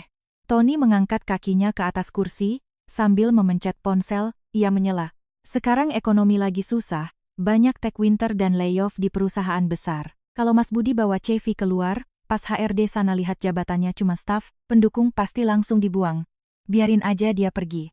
Aku taruhan, paling lambat Senin depan pasti dia udah WhatsApp Pak Surya minta maaf dan mohon-mohon diterima kerja lagi. Semua anggota kelompok itu tertawa terbahak-bahak menyetujui ucapan Tony. Mereka menatapku dengan pandangan kasihan yang dicampur dengan penghinaan mutlak. Di mata mereka, aku hanyalah orang yang tak berguna, boneka yang bisa disuruh-suruh selama 3 tahun ini. Dan keputusanku mengemasi barang ini hanyalah tindakan bodoh sesaat yang akan dibayar mahal dengan kelaparan di luar sana. Mereka benar-benar buta tentang siapa yang sebenarnya memikul beban sistem yang mereka gunakan untuk mengklaim bonus setiap bulan. Tepat pada saat itu, Surya masuk dengan langkah berdebar ke Departemen IT. Wajahnya merah padam karena marah. Setelah negosiasi yang gagal, ia melihatku sedang menyandang ransel, lalu langsung menunjuk tepat ke wajahku, mengumumkan dengan suara lantang, agar didengar seluruh ruangan. Semuanya perhatikan, mulai sore ini, karyawan Budi resmi dipecat oleh perusahaan karena sikap melawan atasan dan menolak menyelesaikan tugas serah terima. Perusahaan kita tidak mentolerir orang yang tidak tahu diuntung dan lemah kemampuannya. Budi, tinggalkan ID cardmu di atas meja dan segera keluar dari kantor ini. Surya sengaja menggunakan kata dipecat untuk menutupi fakta bahwa akulah yang menolak menandatangani kontrak. Ia ingin menjaga gengsinya di depan anak buahnya dan memadamkan rasa penasaran tentang negosiasi yang gagal itu. Ia selalu ingin terlihat sebagai orang yang memegang kendali hidup dan mati seseorang. Hadi yang mendengar itu buru-buru bertepuk tangan. Keputusan Pak Manajer sudah sangat tepat. Departemen IT butuh orang-orang yang benar-benar kompeten dan tahu aturan. Karyawan kaku dan lambat kayak gini kalau dipertahankan cuma menuhin tempat dan merusak citra divisi kita. Aku tidak sudi berdebat dengan sandiwara murahan Surya. Aku melepaskan ID card, plastik keras yang mengalung di leherku, meletakkannya rapi di sebelah keyboard, tanda inventaris perusahaan. Aku melirik layar komputer untuk terakhir kalinya. Semua parameter sistem proyek VIP masih berjalan dengan mulus, namun jauh di dalamnya, sebuah bom waktu berupa baris perintah telah kuaktifkan pada mode autolog sebelum aku naik ke HRD. Jika akun adminku tidak login untuk memperbarui sertifikat keamanan berkala pada jam 11.00 siang, sistem akan otomatis mendeteksi adanya intrusi ilegal dan akan membekukan Semuanya. Aku membetulkan letak ransel di bahuku, membalikan badan dan berjalan. Pergi. Aku melewati deretan meja tengah tempat Hadi, Lina, Tony, dan Maya berkumpul. Tak satu pun dari mereka mengucapkan selamat tinggal. Mereka lanjut berdiskusi tentang mau makan di restoran mana malam ini untuk merayakan kepergian sang batu sandungan. Aku masuk ke dalam lift, menekan tombol menuju lantai dasar. Saat melangkah keluar dari lobi utama gedung, sinar matahari sore bersinar terik menerpa wajahku. Suara klakson kendaraan di jalanan Jakarta begitu bising, namun memberikan sensasi kebebasan yang sangat nyata. Aku telah meninggalkan 3 tahun kerja kerasku, meninggalkan gaji murah 10 juta, dan meninggalkan segerombolan parasit busuk yang sedang duduk di atas tumpukan bom waktu tanpa menyadarinya. Jumat pagi, hari kerja pertama setelah aku meninggalkan perusahaan. Berbeda dengan rutinitas harian yang mengharuskanku bangun jam 05.30 untuk buru-buru mengejar Transjakarta menuju kantor menjaga server. Hari ini aku tidur panjang, sampai jam 8 pagi. Aku bangun, memasak sarapan yang layak, menyeduh secangkir kopi hitam panas, dan duduk santai di balkon kosanku. Ponselku yang berisi SIM card khusus pekerjaan sudah kumatikan total dan kumasukkan ke laci terdalam sejak tadi malam. Aku ingin memutuskan semua kontak, menikmati hari kebebasan pertamaku dengan sepenuhnya setelah sekian lama bekerja, seperti mesin tanpa henti. Saat aku sedang asyik membaca buku spesialisasi teknis di departemen IT perusahaan lamaku, segalanya pada awalnya berjalan dengan ritme kemalasan seperti biasa. Pukul 09.30. Hadi baru melenggang masuk membawa kopinya. Lina dan Maya sedang berdebat sengit tentang sinetron yang tayang semalam. Tony menguap malas sambil menyalakan komputernya. Meja kerjaku yang sudah kosong melompong sempat menjadi bahan gosip singkat di pagi hari. Sebelum mereka kembali ke obrolan tidak penting mereka, Surya keluar dari ruangan pribadinya, bertepuk tangan, mengumpulkan semuanya. Ia tersenyum lebar, mengumumkan dengan penuh kebanggaan. Teman-teman, perhatikan. Mulai hari ini, pekerjaan divisi kita akan memasuki babak baru. Saya resmi menunjuk Hadi sebagai manajer proyek langsung untuk seluruh sistem VIP. Hadi adalah spesialis luar biasa dengan visi strategis.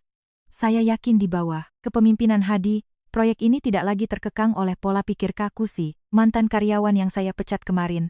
Semuanya tolong dukung Hadi ya. Hadi berdiri dengan bangga dan membungkukkan badan. Lina dan Maya bertepuk tangan meriah memberi selamat. Surya menepuk bahu Hadi dan berpesan, sistemnya sudah berjalan sangat stabil. Kamu duduk saja di komputer server utama, pantau parameter permukaannya. Sesekali ekspor beberapa laporan trafik buat Bapak, laporkan ke direktur. Klien sangat puas dengan hasil uji coba kemarin, jadi kamu tidak perlu khawatir. Hadi dengan penuh semangat membawa laptopnya dan pindah ke bekas meja kerjaku. Ia menyalakan server admin dan dengan percaya diri memasukkan kredensial yang baru saja diberikan Surya. Sistem berhasil login, layar dashboard muncul dengan grafik trafik berwarna hijau yang sangat memanjakan mata.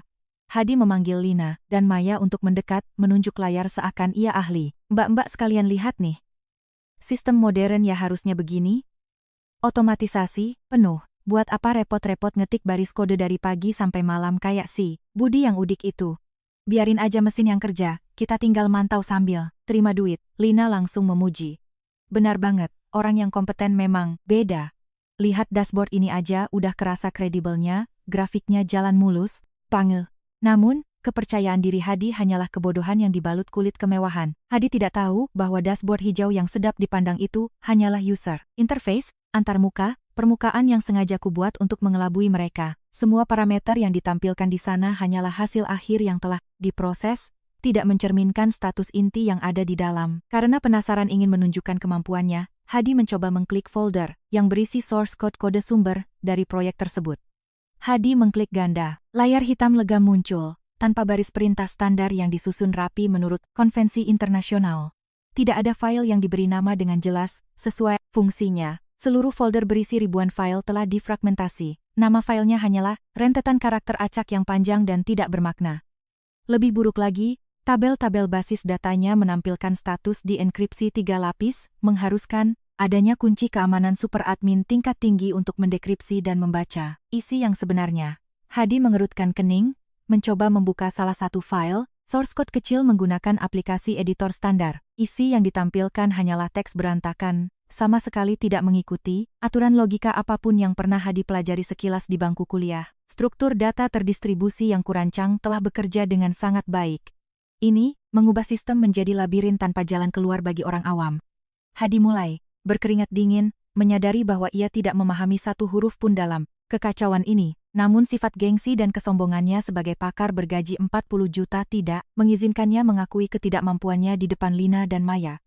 Hadi segera menutup layar source code, meyakinkan dirinya sendiri bahwa sistem itu bisa berjalan otomatis. Bagus, tak perlu campur tangan lebih dalam. Ia membuka tab baru di browser, masuk ke forum otomotif dan mulai membaca berita, sepenuhnya menyerahkan nasib sistem miliaran rupiah itu pada inersia. Generator raksasa itu telah kehilangan satu-satunya mekanik yang bisa merawatnya, dan roda giginya mulai berputar tanpa pelumas. Tepat pukul 11.13.15 siang di hari Jumat, suasana ruang IT sangat tenang. Tony sedang menelepon, memesan ojek online untuk makan siang. Tiba-tiba, ponsel Surya yang diletakkan di atas meja berdering terus-menerus. Panggilan itu dari manajer proyek konglomerat klien VIP, pelanggan yang sangat penting. Surya buru-buru mengangkatnya, suaranya sangat ramah dan menjilat. Halo, selamat siang Pak. Surya di sini, proyek berjalan sangat lancar. Ada yang bisa kami bantu? Kami siap melayani. Dari ujung telepon terdengar suara, terburu-buru dan sangat serius. Pak Surya, sore ini grup kami ada rapat mendadak Dewan Direksi. Jajaran, Direktur meminta tim IT Anda segera mengekspor laporan komprehensif mendetail mengenai segmentasi pengguna, dan kami butuh Anda segera memasukkan baris kode kecil agar data terbaru muncul di homepage, beranda. Tolong selesaikan sebelum jam 12 siang ini. Ini sangat mendesak, mohon segera instruksikan tim teknisnya. Surya membusungkan dadanya dan meyakinkan klien. Oh, itu perkara kecil Pak, tim ahli kami akan menyelesaikannya dalam waktu 30 menit. Bapak tenang saja. Dan, silakan persiapkan rapatnya. Surya menutup telepon dengan senyum puas karena akan segera bisa memamerkan kinerja timnya di depan klien. Ia melangkah cepat ke deretan meja tengah, mengetuk keras meja Hadi, dan memerintah dengan nada mendesak.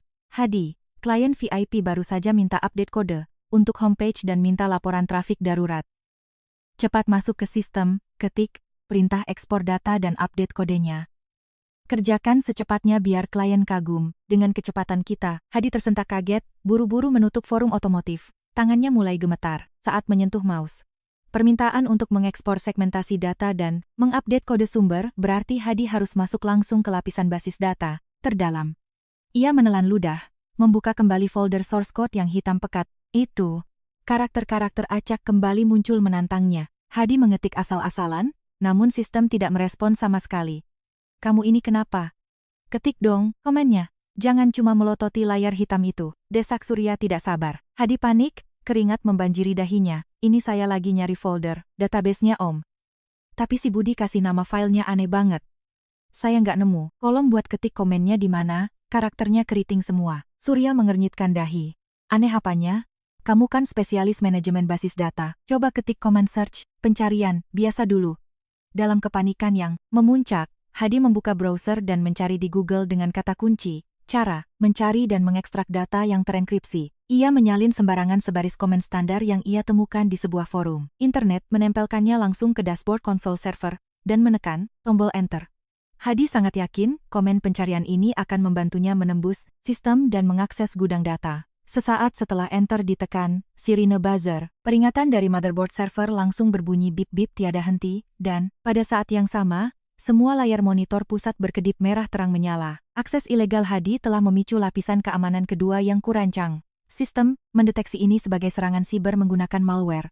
Seketika itu juga, protokol pertahanan tingkat tertinggi otomatis aktif. Seluruh grafik warna hijau di dashboard langsung berubah menjadi merah pekat. Pesan error raksasa berkedip di tengah layar. Peringatan intrusi ilegal. Sistem dikunci. Akses ditolak. Hadi melompat berdiri. Kursi rodanya sampai terguling ke belakang.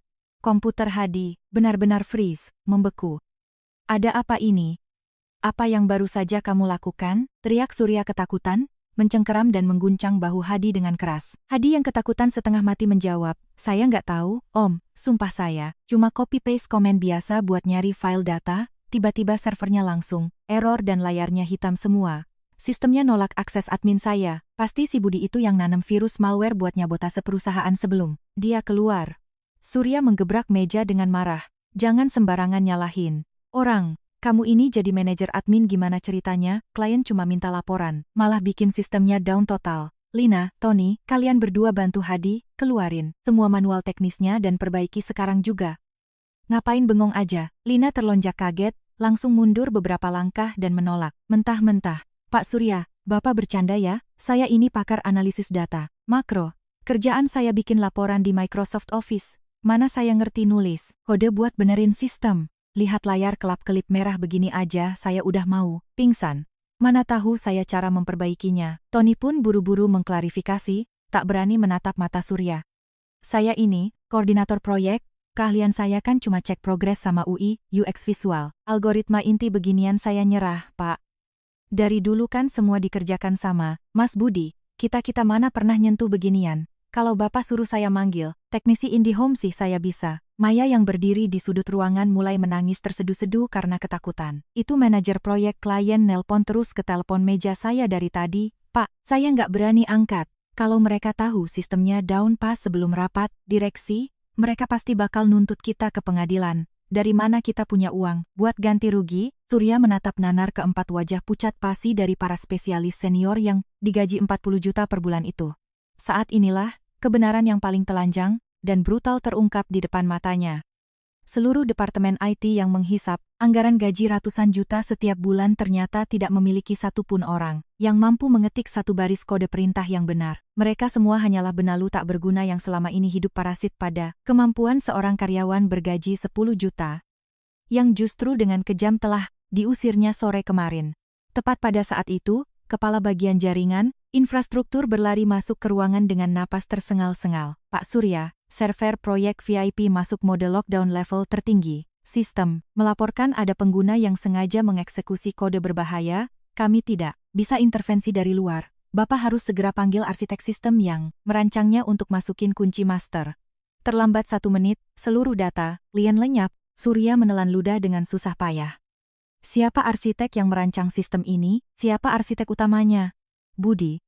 Karyawan yang kemarin sore ia caci maki dan pecat. Kesombongan Surya hancur berkeping-keping, digantikan oleh ketakutan yang luar biasa. Belum sempat Surya menguasai diri dari syok melihat kebodohan timnya, ponselnya kembali bergetar hebat. Kali ini, nama yang muncul di layar membuat darah Surya serasa membeku, Direktur Teknologi, CTO, klien VIP. Dengan tangan gemetar, Surya mengusap layar untuk menjawab, tidak lupa menyalakan loudspeaker agar semua orang di ruangan bisa mendengar betapa gawatnya situasi. Halo, saya dengar, Pak Direktur. Surya berusaha menjaga suaranya tetap tenang namun gagal menyembunyikan kepanikannya. Dari ujung sana, tak ada salam, basa-basi, hanya suara tajam, dingin, dan dipenuhi kemarahan memuncak yang menghantam telinga Surya. Pak Surya, sedang main-main apa perusahaan Anda? Server homepage kami baru saja down total tepat saat rapat Dewan Direksi dimulai. Apa Anda tahu berapa miliar kerugian perusahaan kami untuk setiap menit sistem kami mati? Maaf, Pak Direktur, kami sedang menangani gangguan lokal. Mungkin ini hanya masalah koneksi internet. Mohon beri kami waktu beberapa menit. Surya mencoba mencari alasan yang sia-sia, berharap bisa mengulur waktu. Tidak ada masalah koneksi internet apapun di sini. Tim cyber security kami baru saja mengecek. Sistem Anda terkena lockdown otomatis karena ada intrusi data ilegal yang dieksekusi tepat dari server admin perusahaan Anda sendiri. Suara Direktur CTO itu menggelegar, membongkar kebohongan Surya seketika. Bagaimana cara Anda mengelola proyek ini? Kemana semua spesialis yang Anda banggakan itu? Surya terdiam kaku, keringat bercucuran membasahi wajahnya. Hadi, Lina, Tony, dan Maya berdiri membeku, tak berani bernapas keras. Ketegangan di ruangan itu begitu pekat hingga detak jantung masing-masing terdengar jelas. Dengar baik-baik, Pak Surya. Saya mewakili grup perusahaan kami memberikan ultimatum. Mulai detik ini, Anda punya waktu tepat 2 jam untuk memulihkan seluruh sistem dan mengembalikan data ke keadaan normal. Jika setelah 2 jam, sistem masih lumpuh, kami akan secara sepihak membatalkan kontrak ini. Sekaligus, perusahaan kami akan menggugat perusahaan Anda ke pengadilan niaga untuk menuntut ganti rugi sebesar 60 miliar, sesuai klausul penalti yang telah disepakati. Bersiaplah menghadapi meja hijau. Tut, panggilan diputus secara sepihak. Ruangan itu seketika tenggelam dalam keheningan yang mematikan. P60 miliar. Angka itu jauh melampaui kemampuan bayar perusahaan. Jika perusahaan sampai bangkrut, Pak Darmawan selaku direktur utama pasti akan menggelar investigasi besar-besaran. Saat itu terjadi, semua rekayasa laporan gaji, nepotisme Surya, dan penyalahgunaan wewenang Bu Ratna akan terbongkar.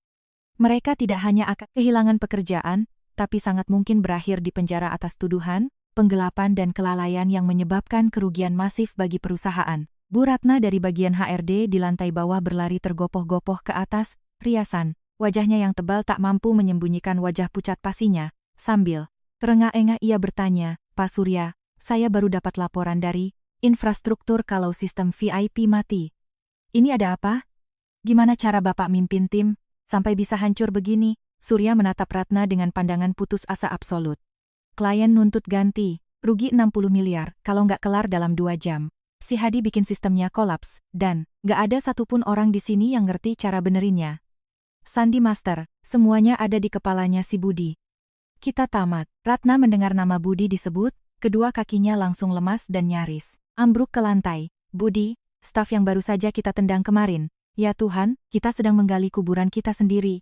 Surya dan Ratna bertatapan, arogansi dan kesombongan mereka kemarin sore kini lenyap tak berbekas. Mereka menyadari fakta paling pahit, nyawa perusahaan, masa depan karier, dan kebebasan mereka dari penjara, detik ini bergantung sepenuhnya pada belas kasihan pria yang baru saja mereka injak-injak tanpa ampun kurang dari 24 jam yang lalu. Suasana di Departemen IT sangat menyesakan napas. Suara buzzer peringatan memang sudah dimatikan agar tidak menarik perhatian lantai lain. Namun peringatan error merah di layar server yang berkedip terus-menerus itu bagaikan vonis hukuman mati yang tergantung di atas kepala Surya dan Ratna. Surya menarik tangan Ratna masuk ke ruangannya dan membanting pintu untuk menghindari tatapan panik para staf. "Gimana ini? Bu Ratna, cepat mikir dong, kalau Pak Darmawan tahu, kita berdua bisa masuk bui." Ratna memukul meja dengan panik. Suara Surya pecah karena ketakutan. Surya mengacak-acak rambutnya, mondar-mandir seperti hewan yang terpojok. Ia bergumam sendiri, nggak ada cara lain, harus telepon Budi suruh dia balik. Cuma dia yang bisa buka sistemnya. Dia yang nulis algoritmanya. Cuma dia yang pegang password super admin. Surya buru-buru mengeluarkan ponsel, tangannya gemetar mencari nomor Budi di kontaknya. Nada sambung berbunyi 3 kali. Setiap detik terasa bagai 1 abad bagi Surya, namun otaknya masih belum bisa melepaskan kebiasaan memerintah sebagai manajer. "Halo." Suaraku terdengar datar dan tenang di ujung telepon, tak sedikit pun menunjukkan rasa kaget atau khawatir. Saat itu aku sedang duduk menyeruput es kopi di warkop dekat kosan, menikmati hari libur pertamaku dengan sangat rileks. "Budi, kamu lagi di mana? Cepat kembali ke kantor sekarang juga. Kamu ini kerja macam apa? Sistem baru diserah terimakan kok langsung mati total? Apa kamu tahu, klien lagi nuntut ganti rugi 60 miliar? Kamu sengaja masukin virus buat nyabotase sebelum keluar, kan? Saya lapor polisi, sekarang juga biar kamu ditangkap." Surya masih menggunakan kebiasaan arogannya, mencoba mengintimidasi dan menekan, dengan harapan aku akan panik dan kembali bekerja. Aku menyesap kopiku perlahan dan tersenyum sinis. "Pak Surya, tolong tenang sedikit. Pertama, saya bukan lagi karyawan perusahaan Anda. Anda tidak punya hak menyuruh saya kemana-mana atau melakukan apapun. Kedua, sistem yang saya serahkan kemarin berjalan dengan sangat sempurna, grafiknya hijau dan aman. Anda dan Bu Ratna melihatnya sendiri. Sistem kolaps hari ini terjadi karena manajer baru Anda yang tidak becus itu mengetik komen ilegal, sehingga memicu fitur lockdown otomatis untuk melindungi data klien. Itu namanya fitur keamanan, bukan sabotase. Jangan sembarangan memfitnah." Surya terdiam. Ia tahu aku benar, Hadilah yang memicu lockdown itu, tapi ia masih mencoba membela diri. "Jangan banyak alasan, kamu sengaja bikin enkripsi serumit itu buat ngeyebak perusahaan. Cepat bawa passwordnya ke sini dan unlock sistemnya. Kalau perusahaan bangkrut, hidupmu juga nggak bakal tenang." "Pak Surya, Anda salah besar. Perusahaan bangkrut karena manajer tak kompeten, seperti Anda dan gerombolan staf benalu yang digaji 40 juta itu, tidak ada hubungannya dengan saya. Kontrak saya sudah berakhir sesuai hukum. Tanggung jawab saya sudah selesai. Selamat siang." Setelah bicara begitu, aku langsung memutus panggilan, tak memberi Surya kesempatan membalas. Surya menatap layar ponselnya yang mati, wajahnya berkerut antara marah dan tak berdaya. Ia membanting ponselnya ke meja tamu. Dia matiin teleponnya. "Dia emang niat bikin kita mati?"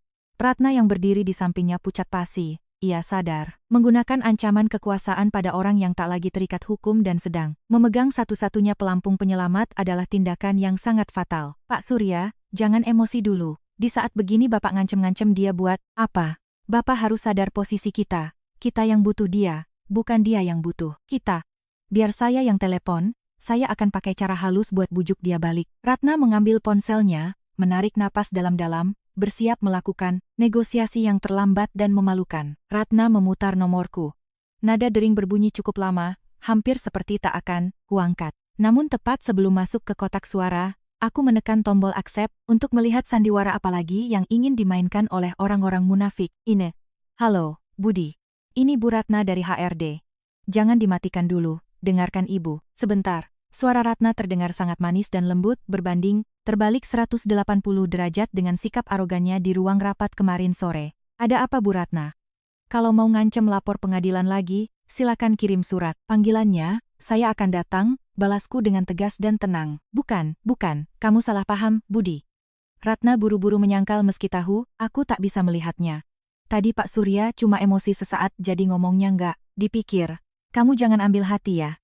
Ibu mewakili jajaran direksi secara resmi, mengundangmu kembali bekerja di perusahaan. Ibu tahu kamu banyak menanggung beban selama ini. Ibu sudah menyiapkan kontrak baru buat kamu. Gajimu akan dilipat gandakan jadi 20 juta per bulan. Tidak, 30 juta. Ditambah posisi wakil manajer IT. Kamu lihat kan kesungguhan perusahaan? Kamu balik ya, bantu buka kuncinya. Klien, udah mendesak banget. Kalau kontrak ini batal, perusahaan bisa krisis parah. Mendengar janji-janji kosong itu, aku tak bisa menahan tawa keras.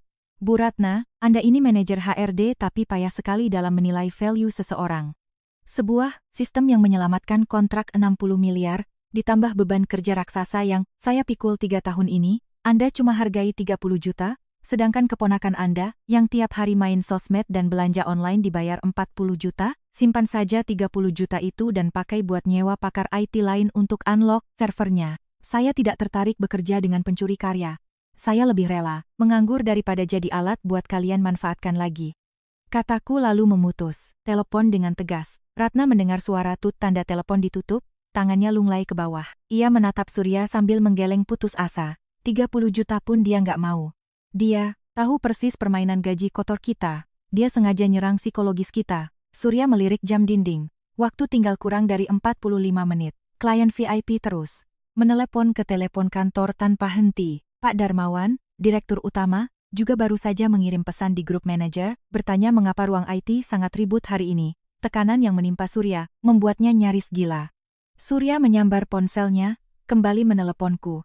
Kali ini, semua gengsi dan kesombongan sebagai seorang manajer telah ia buang, jauh-jauh.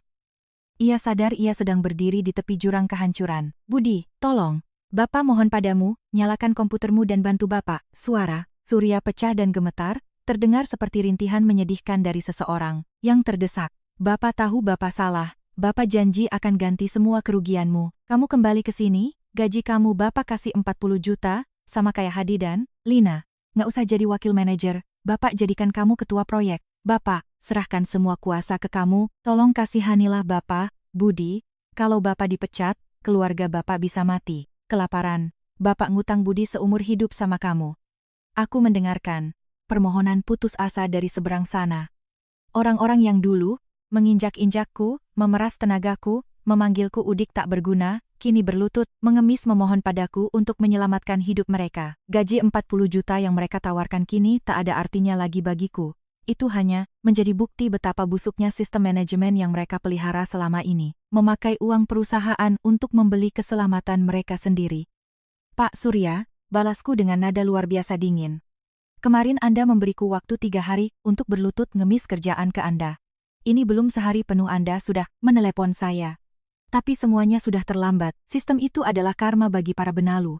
Siapa yang menabur, dia yang menuai. Setelah berkata demikian, aku mematikan telepon dan langsung memblokir nomor Surya, Ratna, Hadi, dan semua saluran komunikasi dari perusahaan itu. Aku meletakkan ponsel ke meja dan menghabiskan kopiku. Pertarungan ini telah kumenangkan secara mutlak. Di ruang kerja manajer, Surya menjatuhkan ponselnya ke lantai. Terdengar bunyi benturan keras. Ia memegangi kepalanya dan ambruk ke meja, tubuhnya bergetar. Hebat.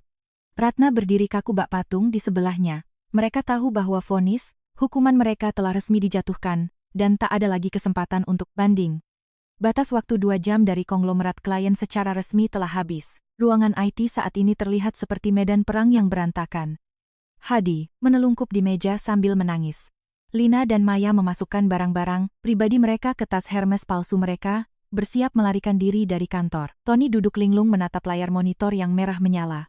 Surya dan Ratna mengunci diri di ruangan, tak berani keluar menghadapi kenyataan. Pintu kaca departemen IT tiba-tiba didorong terbuka dengan sangat kasar. Pak Darmawan masuk dengan wajah merah padam karena amarah. Di belakangnya ada Pak Bambang, seorang pakar keamanan siber independen ternama, yang baru saja dipanggil darurat oleh Direktur Utama. Pak Darmawan baru saja menerima email resmi dari klien VIP yang menyatakan pembatalan kontrak dan bahwa mereka sedang menyiapkan prosedur hukum untuk menuntut ganti rugi. Pak Darmawan tidak habis pikir bagaimana sebuah proyek yang kemarin sore dilaporkan berjalan sukses dan sempurna, hari ini tiba-tiba hancur total secara tak masuk akal. Mana Surya? Keluar menghadap saya sekarang juga, bentak Pak Darmawan, suaranya menggelegar ke seluruh ruangan. Mendengar suara Direktur Utama, Surya, dan Ratna dengan tubuh gemetar melangkah keluar dari ruang pribadi. Wajah Surya seputih kertas. Ia mencoba memaksakan senyum yang malah terlihat menyedihkan. Siap Pak Direktur. Kami sedang berusaha memperbaiki masalahnya. Ini, sepertinya perangkat kerasnya tiba-tiba rusak. Jangan bohongi saya lagi. Klien sudah bilang sistem terkunci karena intrusi malware dari akun admin internal perusahaan kita. Pak Bambang, tolong Anda periksa sejenak. Kekacauan apa ini sebenarnya? Perintah Pak Darmawan sambil menunjuk ke server utama. Pak Bambang mengangguk, menarik kursi dan duduk di meja server. Ia mengeluarkan hard drive khusus dari tasnya, mencolokkannya ke sistem, dan mulai mengetik baris-baris perintah investigasi tingkat dalam. Seluruh departemen IT sunyi, senyap. Semua orang menahan napas menunggu hasilnya. Sekitar 15 menit kemudian, Pak Bambang berhenti, melepas kacamatanya, dan menatap Pak Darmawan dengan raut wajah sangat serius. Pak Darmawan, sistem ini tidak mengalami kerusakan hardware sama sekali, tidak ada virus dari luar. Sistem ini terkunci oleh protokol keamanan 3 lapis yang sangat canggih buatan perancangnya sendiri.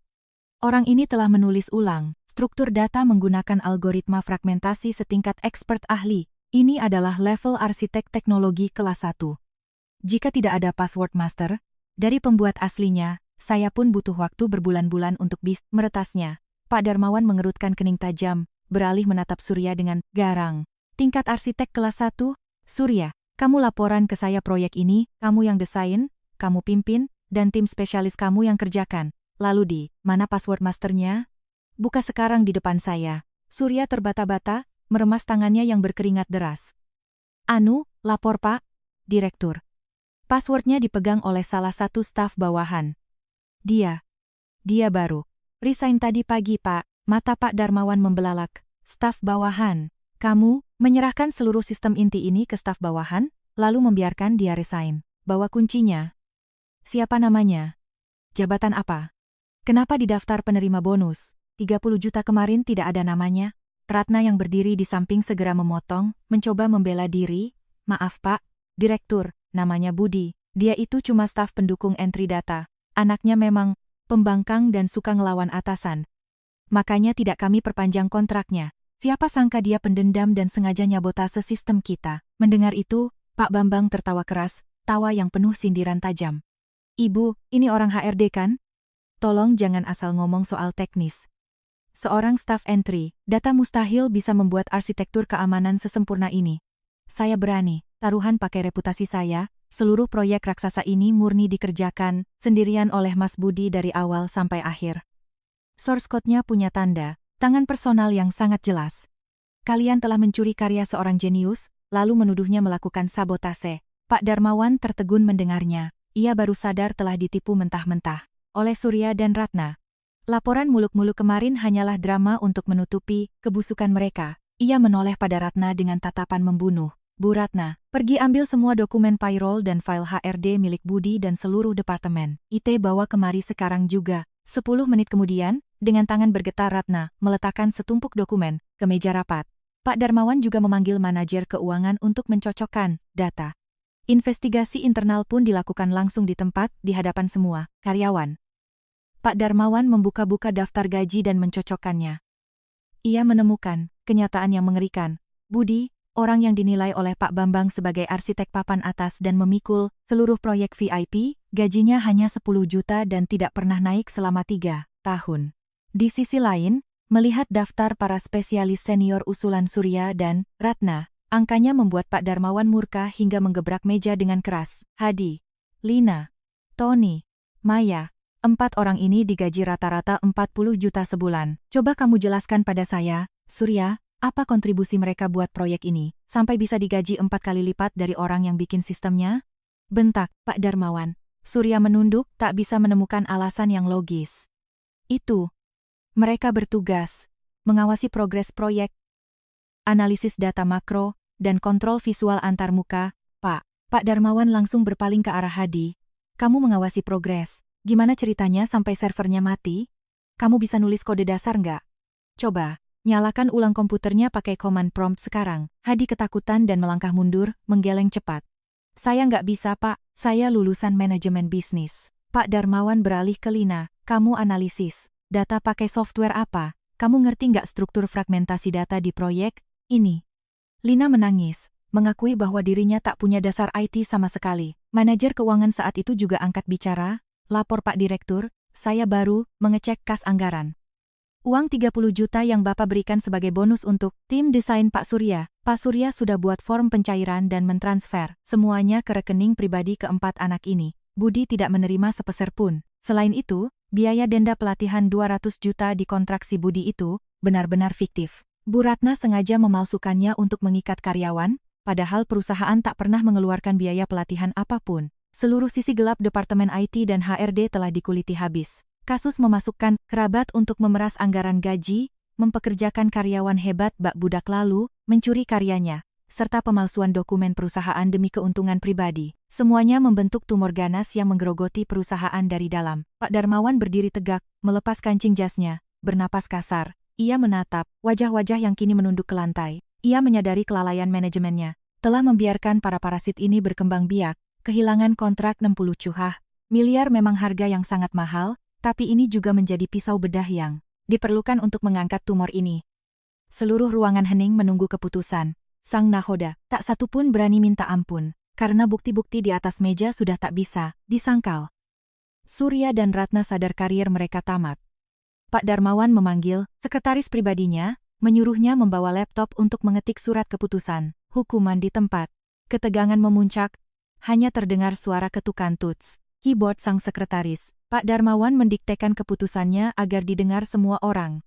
Keputusan pertama, pemutusan hubungan kerja, PHK, tidak hormat. Detik ini juga untuk Hadi, Lina, Tony, dan Maya. Alasannya, tidak memiliki kompetensi, melakukan penipuan dalam pekerjaan, dan menyebabkan kerugian masif pada proyek perusahaan. Perusahaan tidak akan membayar pesangon sepeser pun.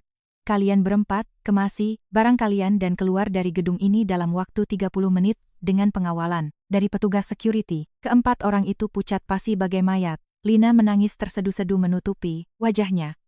Hadi mendongak menatap pamannya memohon pertolongan. Tapi Surya sendiri sedang gemetaran, boro-boro menyelamatkan orang lain. Staf-staf arogan itu kini dengan memalukan memasukkan tas bermerek mereka ke dalam kardus, berjalan keluar dengan kepala tertunduk diiringi cibiran dari karyawan divisi lain. Karier mereka hancur dalam kehinaan total. Pak Darmawan beralih pada Surya dan Ratna. Untuk kalian berdua, kasusnya tidak sekadar pemecatan internal. Kalian bersekongkol menyalahgunakan wewenang untuk memasukkan orang dalam dan memanipulasi dana gaji, membuat laporan keuangan fiktif, merampas kekayaan intelektual bawahan, dan membohongi jajaran direksi. Akibat ulah kalian, perusahaan kehilangan kontrak dan digugat 60 miliar oleh klien VIP. Pak Darmawan berhenti sejenak, tatapannya dingin tak kenal. Ampun, saya sudah menghubungi tim legal. Kami akan serahkan seluruh dokumen, penggajian, bukti pemalsuan, dan kerugian klien ini ke pihak kepolisian. Kalian berdua akan berhadapan dengan pasal penipuan, penggelapan dalam jabatan, dan kerugian korporasi. Bersiaplah diseret ke pengadilan untuk bayar ganti rugi miliaran. Mendengar kata kepolisian, lutut Ratna langsung lemas. Ia jatuh berlutut di lantai, merangkak memeluk kaki Pak Darmawan sambil menangis histeris. Pak Darmawan, tolong Pak, saya ngaku salah. Saya bakal balikin semua uang gajinya. Bapak ingat dong pengabdian saya 10 tahun di sini. Kasihani saya, Pak. Kalau saya di penjara, anak saya gimana? Surya pun tak sanggup lagi menjaga gengsinya. Ia membungkuk berkali-kali. Pak Direktur, saya mengaku serakah, tapi sumpah saya nggak niat ngancurin perusahaan. Beri saya waktu, Pak. Saya bakal pergi ke tempat kos Budi. Saya sujud di kakinya biar dia mau buka kuncinya. Tolong jangan seret saya ke polisi. Pak Darmawan menghentakkan kakinya melepaskan cengkeraman Ratna, melangkah mundur dengan jijik. 10 tahun kalian bekerja cuma dipakai untuk bikin geng dan menghisap darah perusahaan. Klien sudah kirim surat resmi pembatalan. Sudah, tidak ada jalan keluar. Simpan saja alasan kalian untuk di ruang interogasi, Bareskrim nanti. Security, seret dua orang ini ke ruang rapat, sita handphonenya sambil nunggu polisi datang. Jangan biarkan mereka keluar dari gedung. Pasukan security, gedung langsung masuk, memegangi lengan Surya dan Ratna, menyeret mereka paksa. Teriakan memohon ampun mereka mengecil dan hilang di balik pintu ruang rapat, yang ditutup rapat. Pembersihan besar-besaran telah dilakukan, menyapu bersih orang-orang munafik, tak berguna dari Departemen IT. Perusahaan mungkin menghadapi krisis finansial berat, tapi itulah harga mahal untuk memelihara parasit di dunia kerja. Sangat kontras dengan kepanikan dan air mata di perusahaan lamaku, hari-hari ini, bagiku adalah masa yang paling damai. Aku pulang kampung ke Jawa Tengah menemui orang tuaku, membantu pekerjaan ringan di sawah, dan menikmati udara segar, pedesaan. Aku tidak buru-buru menyebar CV mencari kerja baru. Aku sangat percaya pada nilaiku. Aku tahu teknisi yang hebat dan memegang kunci. Teknologi tidak akan pernah kelaparan. Meskipun di tengah resesi atau tech winter terparah sekalipun. Pada suatu pagi di pertengahan minggu, saat aku sedang minum teh di teras, ponsel pribadiku berdering. Nomor yang menelepon adalah kode telepon tetap, landline, Jakarta, yang sangat kukenal itu adalah hotline resmi dari konglomerat klien VIP. Aku tersenyum tipis, mengangkatnya dengan posisi yang sangat dominan. Halo, selamat pagi, Mas Budi.